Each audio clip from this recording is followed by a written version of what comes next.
Blast Live. We're talking about what you're talking about. Get real. No. This Just is stop. a sham. It's finally here. Drum roll.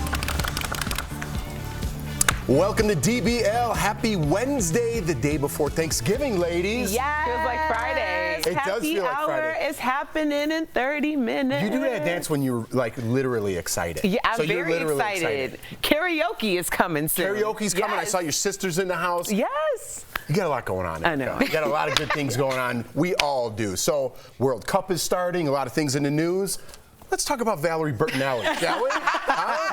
She is celebrating being happily divorced. Valerie filed for divorce from her second husband, Tom Vitale, in May after 11 years of marriage and couldn't contain herself when it became final. Let's watch.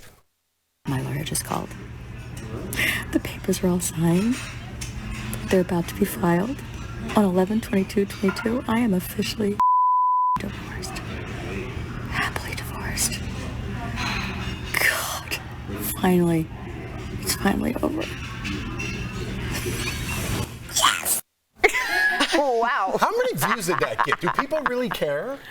Like, did that get a lot of views? I'm sure it's relatable to people who are also being like, So we're using this as a jump-off point, not Valerie Bertinelli, per se. Yeah, divorce is a process. All right, let's do it. Be very intentional with who you marry. Would you get... You went through a divorce very openly. Would you make a video about it, about how happy you were? No, I'm open about the fact that I went through a divorce, Right. but when it was happening, it wasn't like a public thing. I wasn't talking about it. Most people didn't even know until most people didn't know until I got remarried that I was divorced. really? Because it was just Hey, who's this? My new husband. the old one. yeah. I mean, even if it's mine was completely amicable, it still Right. took a year. I mean, and that was after like a separation period and all that. So it takes some time. I want to see Mr. Vitale's video. I wondered about that as well. Just because she's in the public view and image, I don't know. Maybe keep that inside or therapy. But also, like, we're friends. Peace of mind is like really important, and so she's like so thrilled about this new peace of mind. True. Obviously, I've never been divorced, but like maybe she's just like, oh my gosh, I can breathe again, and I just want to share because I share other things with my followers. So this is a piece of my life that I feel like sharing. I guess so. I mean, like seriously, who knows why she's getting divorced? I mean, maybe everybody who follows this story closely knows why, but you know, like that's also when it's finished, maybe they're both in different places. Maybe they're happier. I guess. You would never do that. No, I wouldn't do that, and I don't get this obsession with Valerie Bertinelli, to be perfectly honest with you. I know. I agree. We're All very right. into her on the show. And the whole world is apparently. Very much. All right, good for you, VB.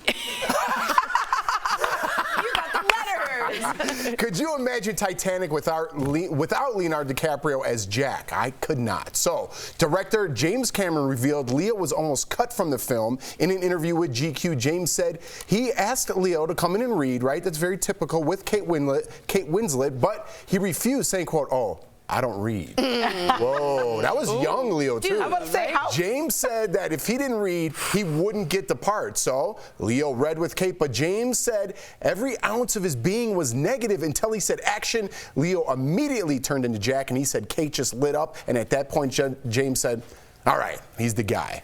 I read this whole article, and it's so interesting because he had just only done Gilbert Grape, and I guess Family Ties, or no, Growing Pains. He had also been on that. He was Remember that? young, yeah. And he kept wanting, I thought this was interesting too, James Cameron to give Jack like an ailment or like a malady, so he would have to like work through something. And James Cameron's like, I know you're young and you want to have that like feeling, but you've got to find the center of each character and just live through that and not have a problem. Because in Gilbert Grape, he was mentally challenged, and in Growing Pains, Did he do Basketball Diaries too? Did you ever see that with Mark Wahlberg? I think he had a couple under his belt. And he just always had an issue with his character. So this was the first time he just needed to be Jack. And so it was a big learning lesson for him. But how funny to be like, I don't read. Dude, you do now. It's like early on. I think when you're an actor, like let's say Denzel, he doesn't read, I'm assuming. But like I don't think so. Yeah, Meryl I'm assuming, Streep, right? Meryl But that's what I'm saying. Like everyone will say that to you also, and you'll meet them with that energy. As a young actor, you're saying like, I don't read. Dude. It's like it's abrupt. It's given abrupt. You know, it's not. It's like a singer acting like Mariah Carey. You know, there's a reason she acts like Mariah Carey. For She sure. can.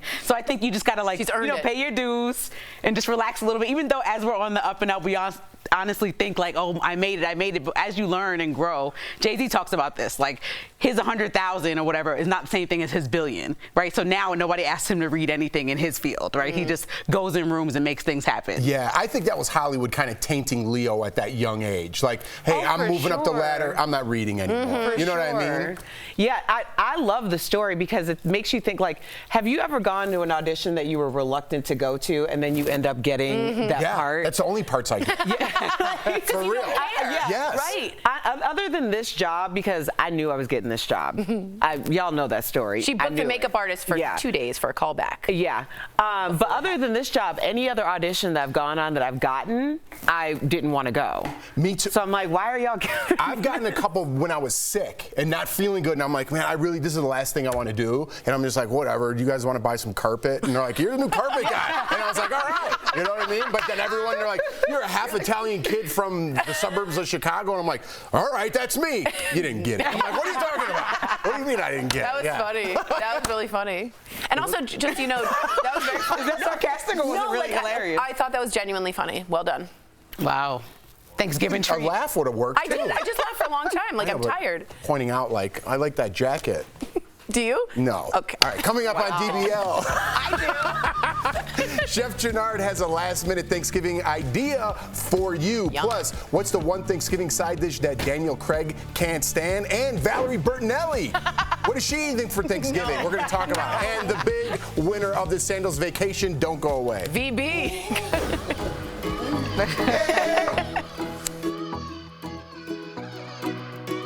There's going to be a lot of internet chatter. That's where the red flag goes up. We are never going to agree on this. It's ignorant, and for me, it was just like a damn shame. Tell me I need to do something, I'm going to do the exact opposite. You know why I don't call in sick? Camera hog. In Growing Pains, he was like a big TV star. He's done a bunch of stuff before Titanic. Yeah. He was nominated for an Oscar. What would you say is his breakthrough role? Gilbert Grape.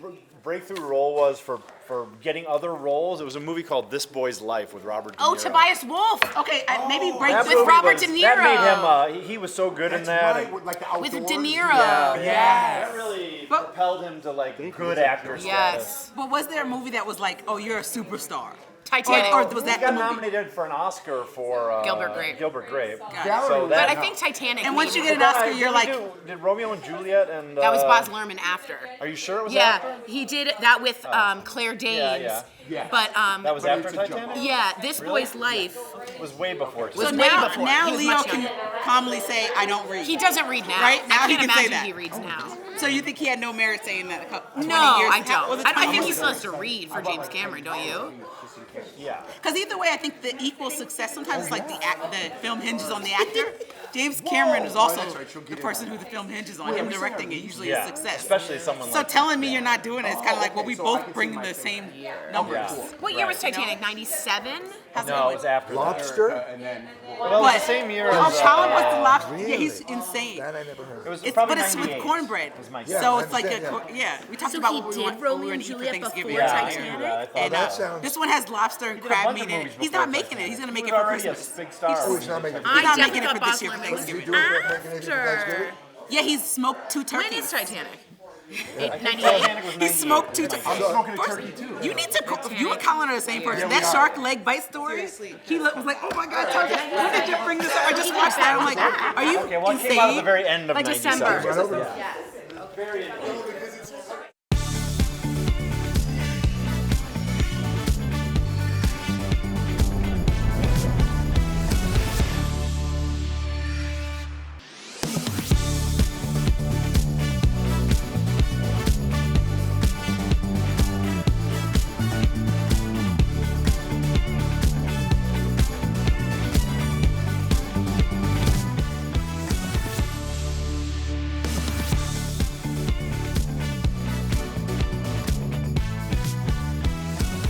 Welcome back. Thanksgiving is all about the food, but not every side dish is a hit. In fact, Daniel Craig, who recently became a U.S. citizen, congrats, buddy, told Stephen Colbert Thanksgiving is his favorite holiday, but he could do without one Thanksgiving side dish. Take a look. How do you feel about stuffing? I think it's an abomination. So what do you have against stuffing? It's just wet bread that you mix with herbs And stuff you up. of a chicken, a turkey. Wow, that's interesting. So that got us thinking about our favorite and least favorite Thanksgiving dishes. Turkey and mac and cheese, gravy and mashed potatoes are some of our favorites. But what do we hate? So according to, can we just get into what we like and don't like? A recent study, nearly half of people polled don't like Brussels sprouts or cranberry sauce. Sweet potato casserole with marshmallows came in third. In second place, sweet potato pie. And the most hated Thanksgiving dish is candy yams. Who cares? Okay, first of all, I want to know who said that. Who said that? Some people who don't have a job and they go in and take a survey for $3. Candied yams, but pumpkin. All right, let's go around. Okay. Tori, what's your favorite or least favorite? I like potatoes au gratin or anything with potatoes, especially vodka. Why in that voice? I'm just trying to be fancy. Oh. But I don't like when you make cranberry relish and you make it fancy. I don't like when you're like pheasant, oranges, cinnamon, pomegranate seeds. I just want it thump out of the can. Oh, really? Yeah, with the ribs still on it. Quick story, when we were cooking with Chef Gennard, we did something with cranberries, and I had like cranberry sauce in my pantry from like 3 years ago. When someone came to visit, and Chef Gennard goes, no, someone's got to go to the store. He wouldn't have it. He wouldn't have it. But yes, Lindsay, I take expiration dates really serious too. I don't know. I don't think that expires. Oh no. Yeah, I think you could wait for the next World War and it's still going to be good. Yeah. What do you? What's your? I think you and I have the same, so you know what it is. What's your favorite or least favorite? My least favorite is green bean casserole. Okay, well we don't have the same. Oh, you know, I thought that was because that's my favorite. Yeah. Oh no, Jeff, you have bad taste buds. I'm sorry, that's not good. She eats cranberry out of a can. Erica, what's yours? Least favorite has to be chitlins. Yeah, can't get down with the chitlins. Yeah. You know what? I think they have to be cooked right. You like chitlins? If they're cooked right, they're edible. If they're like not great and cleaned, no. Some people don't know what chitlins are. What is they're pig intestines, right? Yeah. Yes. And you fry them? And they smell like you can fry them. Okay. But a lot of them are boiled, and the smell gets into the walls of the house. Like it is intense. How are you? Who gave you chitlins? I traveled the world, Erica. I've traveled the world. I've tasted things. Where did you have chitlins? I forgot where I was. Oh, wow. Yeah, I forgot where I was. When I'm out, I specifically like to try foods that people don't like. You know what I mean? So like menudo's very the same, and like is that Mexican? Yeah, but it's like stew. Isn't that stewy? Yeah, but I don't know what it is. But if you fry anything, you can eat. I eat tarantulas fried. Yeah, you know what I mean? Yeah, we're gonna have to draw the line somewhere. This is supposed to be about yummy Thanksgiving. Yeah. Yes, and speaking of yummy, green bean casserole. Oh, no. Come on, what is that? Is it? What are you talking about? It's mushroom soup with green beans. It's like my favorite. Beans. I got like 10 cans of each just in case. Oh, Lord. Is it the texture you like? What about it do you like? Because I like the fried onions. I'm a mushroom guy. The fried onions on top are the bomb. Okay. Yeah. What's up? Everyone's just looking at me. Someone else say something. I just asked you what those you like. textures together just kind of make me a little queasy. Oh, I like them. Yeah, but mac and cheese. That's my jam. That's an easy go-to. Does anyone here now not we have like? to go. Well, let's say something. I'm just asking. Does anyone here not like turkey, or is everyone here unanimous? I like turkey when done correctly. Okay. Yeah, it has to be juicy. Okay. Maybe a little smoked turkey. Oh, yeah. Smoking it up. Traeger's out. Smoking it up. Ooh. Coming up on DBL. Speaking of Thanksgiving, Chef Gennard has a twist on the typical turkey. If you need a last-minute idea, see that? That's where we put the cranberries in, but that's later on. We got you covered. Stick around.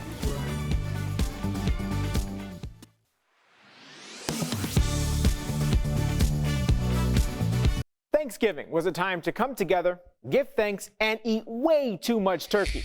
In fact, most people don't eat everything on the dinner table, with the National Resources Defense Council estimating 200 million pounds of turkey will end up in the trash. So it's no surprise a top trending question on Google is about leftovers. But let's verify. Are leftovers safe to eat all weekend? Our sources are the USDA, the Mayo Clinic, the Centers for Disease Control and Prevention, and a postdoctoral associate of food safety at Virginia Tech, who explains the time to think about storing leftovers starts almost immediately after Thanksgiving dinner is served. Right away would be ideal, but if possible, within 2 hours, you want to refrigerate those leftovers, especially making sure to break down any larger pieces of meat. Duong says it's okay to put food that's still hot in the refrigerator. If properly stored, the Mayo Clinic says leftovers will hold for 3 to 4 days. So it's true. Leftovers are safe to eat all weekend if properly stored. Anything longer, and the USDA warns dangerous levels of bacteria start to grow. The CDC says cases of food poisoning caused by Clostridium, which grows in cooked foods, peak around the holidays. Many outbreaks are tied back to turkey, roast beef, and other leftovers. So if you don't think you can eat the leftovers by Monday, consider portioning it out and freezing some right away. A freezer is sort of like a win-win situation where you sort of are able to keep food at that peak freshness for a lot longer compared to a refrigerator. With your Verify, I'm Brandon Lewis. To receive daily fast facts to your phone, text Verify to 202-410-8808. And to sign up for our newsletter, visit verifythis.com/email.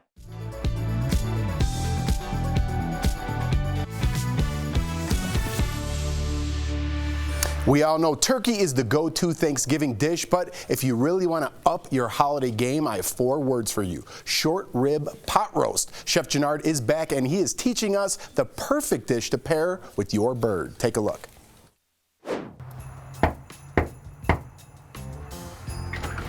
Chef, my What's man! up? How you feeling? I am feeling good. Glad to be back in Denver. Good Welcome to see to my you. home. Absolutely. Thank you for having me. Family only. Family only. Always. You know it. Well, let's catch up in the kitchen because I know you got a lot to cook with. Let me see those hands. Look at it. I'm ready. I'm ready. Let's do it, Chef. Let's get it. All right, Chef. What are we cooking today? All right, we're making a rosé short rib pot roast.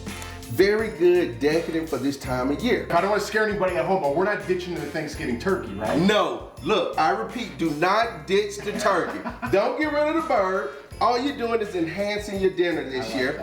And one of the things you can do is you can save by lowering the size of the turkey you get, because now you have an amazing dish like this to complement it and enhance it, and it's spread around, more the merrier. First, what you want to do is we're going to dice up our vegetables. All right. I want you to dice up the celery. Okay. We washed our celery first, guys, but you would typically have around the holidays, you're going to have celery, bell peppers, carrots, onions. Those are things that you're gonna have. To really bring this into life, we got rosé, we got our beef stock, Worcestershire, smoked paprika. We have some sun-dried tomatoes and a little brown sugar. You know what the brown sugar is? To release the molasses out of it. See, you know, brown sugar naturally has molasses, and it gives that nice, good, subtle tone to go behind it. What we're gonna do is here, I have me a nice, good Dutch oven, and you can use a Dutch oven, cast iron skillet. I'm gonna crank up the heat on that a little bit. Now put a little kosher salt on here. We're gonna add our cracked black pepper. And then also, we're gonna add in flour to it. All right, now we have our Dutch oven nice and hot. We're gonna add in our olive oil.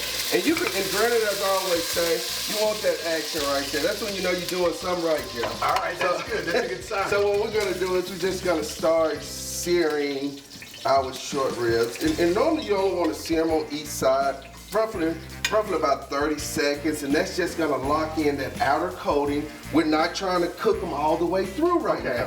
All right, so now that we have these, what we're gonna do is I'm gonna grab something to place these in, and then we're gonna add in the rest of our vegetables to it. Let's go ahead and get our vegetables in. Celery, bell peppers, onions.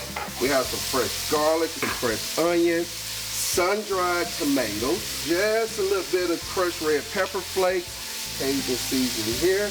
Then we're gonna bring in, mix with a little paprika, and then boom, you just start stirring it, just allow these vegetables. You can smell it now. Absolutely. Yes. So now that we have this all together, now it's time to add in your beef stock. Just a big one here. Yes, yes. It's a nice good deglazer here. That's gonna pull off that excellent flavor here. Give it a good stir. And it's not even done and the smell is good. We're gonna add in the brown sugar here, Worcestershire sauce here, and now our rosé. Now that we have that all blended together, we're just gonna add the short rib in. Now that we have those all in, guess what? We're gonna pop those fresh herbs just right Don't over even the chop top. them up, huh? Don't even chop them up, pop the lid on, and it's time to go to the oven. It's time to think about the sides. And that's why we're gonna make my maple balsamic cranberry Brussels sprouts. By slicing them in half, reduces the time on them. Then we got here a little turkey bacon. We got some balsamic, olive oil, maple here, some fresh garlic, cracked black pepper, kosher salt, a little butter, some red onions, and fresh cranberries. We're gonna take half of our butter, roughly about a tablespoon. You don't have to use a lot of butter because we're gonna balance it out with the olive oil. We're gonna add in our turkey bacon. We'll sit that back here. We're gonna add in our onions. Then we're gonna add in our fresh garlic. And now our cranberries. You want the cranberries, we're gonna crank up the heat just a little bit. Because see, the heat is gonna open up the flavor of those cranberries. So we're gonna add in our balsamic. That balsamic really brings out the flavor of this dish here. Then we're gonna add in our maple, which is very good. Then you just finish it off. A little bit of kosher salt, cracked black pepper. And the key is, as I always tell people, season to taste. Right. When cooking, it's about bringing people into your world. So how you like it is how they should taste it. And we just let it just go, and just while you got your great music playing, you're listening, whatever you're listening to, sipping on whatever you're sipping on, just let it go. I like it. Yep. Here we go, here we go. Yes. Chef, aesthetically, this looks amazing. The cranberries with the green, very holiday. And listen, we still got our turkey. Again, everybody relax, it's in the oven. It's still going. But the different aromas that you're getting and the look, aesthetically, knocked it out of the park once again. Yes, thank you. Let's get into left. this. Yeah, let's get into this right here. I always like starting off with a little of my Brussels here. Oh, really? I'm going right for the short rib. That's the dynamite. That's let me get in here. All right, let me get a Brussels too. Chef, as always, man, out of the park. know, right? Thank you. Family right here, guys. If you want the recipe, go to dailyblastlive.com for the full recipe. Happy holidays. Happy holidays. We'll be right back. When it comes to big global events, there's none bigger than the World Cup. Millions around the world are watching and rooting for their national soccer teams on TV and online, and it's easy to get caught up in the flurry of posts and accidentally spread misinformation. So Verify is here to confirm what's real and what's fake. The host nation, Qatar, has drawn broad criticism for a range of issues, such as its treatment of migrant workers and its ban on alcohol.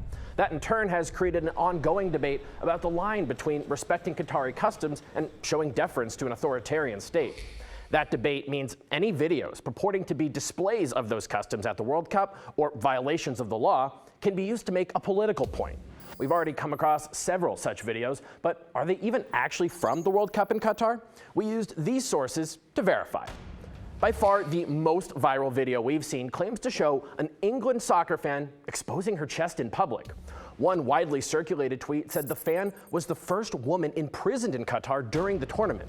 But by isolating frames from the video and plugging them into reverse image lookup tools, we found this video existed online well before the World Cup began. The earliest instance we could find was from last year, when the video was posted around the same time England was competing in the European Championship in 2021. So no, this video is not from the World Cup in Qatar, and in fact, there haven't been any reports to date of fans getting arrested for indecent exposure. Here's another popular video with posts saying it shows a recitation of the Quran, and that it was part of the opening ceremonies for the World Cup. But by using the same reverse search tools, we found this video was actually from at least as early as last year. It was posted by Dohan News, an American news service based in Qatar, in October of 2021. The outlet reported the recitation was for the opening of a new stadium at the time. But the opening ceremony for the World Cup happened in a different stadium and a year after this video was posted. With your Verify, I'm Casey Decker. Carrots are a great pre-Thanksgiving snack. They're healthy, and my mom tells me they're great for my eyes. Verify viewer Phil reached out on Twitter to say he heard they can improve your vision. So Phil, let's verify. Does eating carrots actually improve your vision? Our sources are the University of Utah Health, Winchester Hospital in Massachusetts, the virtual World Carrot Museum, contact lens maker Cooper Vision, and the U.S. Department of Defense. Carrots get their orange color from beta-carotene. This converts into vitamin A as your body digests it. Our sources say vitamin A is essential to prevent blindness. However, our sources also say vitamin A won't make your vision any better than it currently is, meaning even if I ate a whole bag of carrots, I can't see the camera without my glasses. Cooper Vision says the only way to help our vision through eating is to maintain a healthy diet of nutritious foods and vitamins. So, no, eating carrots does not improve your vision. According to the Defense Department, the origins of this claim go back to World War II. The UK didn't want the Germans to know they were using radar to track and shoot down their bomber planes, so British pilots claimed they were successful because they ate carrots with every meal, and the government launched a misinformation campaign that made it into a wartime propaganda poster and recipe books. With your Verify, I'm Brandon Lewis.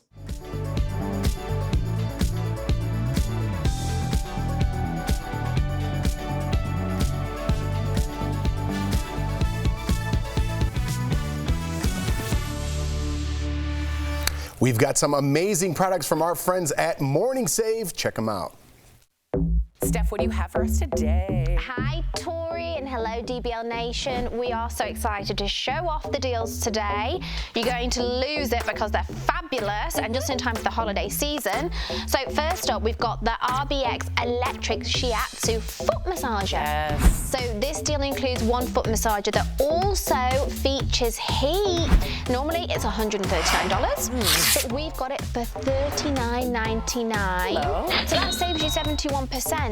Now this next product is the Glossmetics 24 karat gold under eye collagen treatment masks. It includes 24 packs of under eye masks, and each pack has 2 different masks, so one for the right side, one for the left side. Normally they're $120. I know, but guess what, Tori? You don't have to worry about that because we've got them for $24.99, saving you guys 80%. Now next up, we have got the Diamond Muse Inside Out half carat TW lab grown diamond hoop earrings.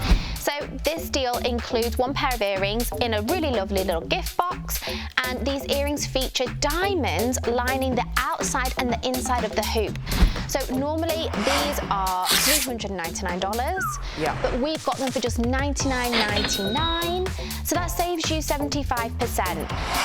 And our last product is the Westinghouse all-in-one grooming set. So this deal includes one trimmer with 3 heads. This cordless trimmer will allow you to trim the edge and shave your beard, mustache, hair, and sideburns. Normally it's $36, but we've got it for $14.99, saving up to 58%. Head on over to morningsave.com to snag these amazing deals at the lowest prices, or you can even just scan the QR code. It's right on your screen, and it will take you directly to these products on Morning Save's website. Steph, as always, thank you so much.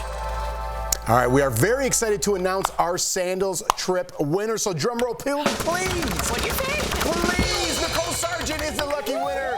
She gets a luxury vacation for 2 to Sandals Royal Carousel for 4 days and 3 nights. Nicole watches us every single day on Care 11.